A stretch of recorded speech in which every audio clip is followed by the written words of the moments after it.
Mga kanani, welcome back to me sa voice over natin. Kasi ngayon lang ako nagkaroon ng oras. So, makapag-voice over tayo ngayon, no? Dahil wala din akong kausap at wala dito yung kakambal ko, kaya makakapag-voice over ako. At sorry naman po sa face lock, no? Kasi ako po'y nahihilo na po. So, nandito nga po kami sa ospital para ipa-check up po si Baby Pizza.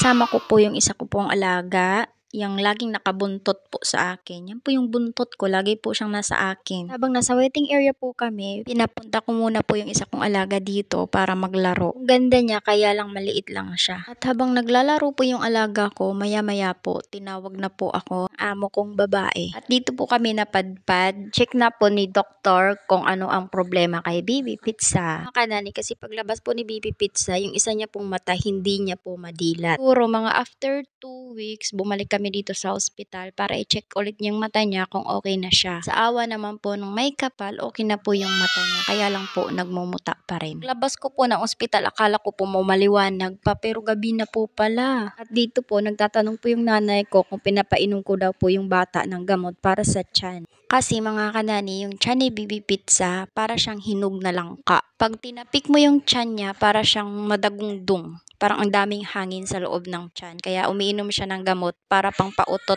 So dito mga kanani, pinatutulog ko siya kasi para matapos yung trabaho ko. Yung labahan ko hindi pa po tapos. Diyan, Diyos ko po. Tapos hindi ko po siya linagay sa crib kasi ayaw niya po sa crib. Parang naiinitan po siya sa crib. Kaya linagay ko po siya sa higaan ng nanay niya. So mga kanani, dahan-dahan ko po siya nilagay kasi pag biglaan ko po siya inilagay, iiyak po siya at hindi po ako matatapos sa trabaho ko pag umiyak po siya. Dahan-dahan ko rin po siya nilagyan ng kumot at dahan-dahan din po ako umalis. Parang ako lang yung nanganak, no? At nung pagkatingin ko po sa kanya ay tulog naman siya, bumalik po ako sa ginagawa kong trabaho na paglalaba. Pinakauna kong ginawang trabaho ang maglaba, pero yan po ang last na natapos ko kasi hindi po siya tuloy-tuloy. Putol-putol ko po siyang nagawang trabaho. Mga kanani, ang inuuna ko po sa paglalaba ang damit po ni Baby Pizza. Ko po siya wina-washing. Ang ginagawa ko lang po, kinukusot ko lang po siya kahit gaano po yan karami. Pagkatapos ng damit ni Baby Pizza, ang sinusunod kong labhan yung damit ng nanay ko. Kung may mga puti siya o wala. Siya ng mga kanani, kung may naririnig po kayong hilik.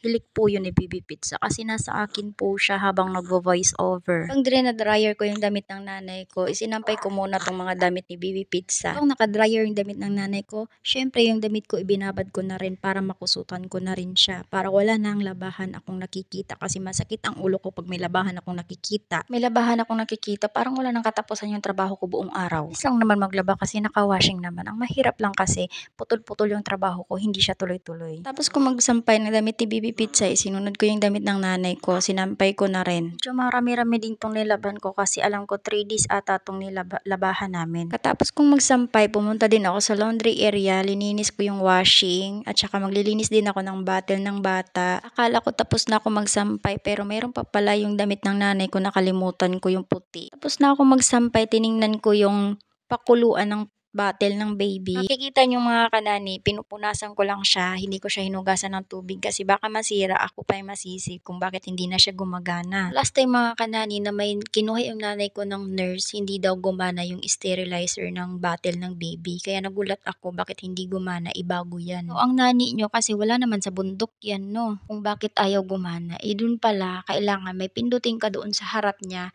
doon sa may ilaw, pipindutin mo yun para gumana.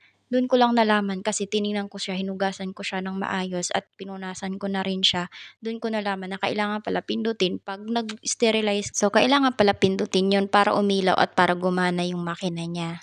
Sorry naman mga kanani, wala kayong sa bundok. Uy, naman kasi uso to nung panahon ni Magellan. Katapos kong punasan yung makina ng steamer, hinugasan ko na rin yung baby bottle ni Baby Pizza kasi wala nang natira. Hindi pa naman po ako natatapos maghugas, may bata na pong umiiyak. Kaya pumalik po ako at kinuha ko po siya. Baby Pizza pa naman, pag hindi mo siya agad kinuha, pag umiyak siya, akala mo kinatay na. Kaya kahit anong trabaho yung hawak mo, pag umiyak yung bata, kailangan mong bitbitin agad yung bata. Mga kanani, yung iyak niya kung maririnig nyo lang, nakakatakot.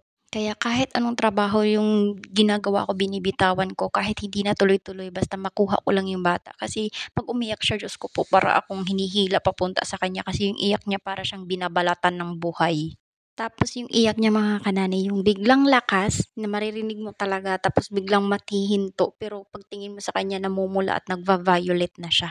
So dito mga kanani, hindi ko muna siya pinadede, triny ko muna siyang isayaw-sayaw kung makuha siya sa gano'n. Kasi minsan ayaw niya ng dede, gusto lang niyang kargahin siya. Ang ginawa ko mga kanani, nung tulog na siya, inilagay ko siya ulit.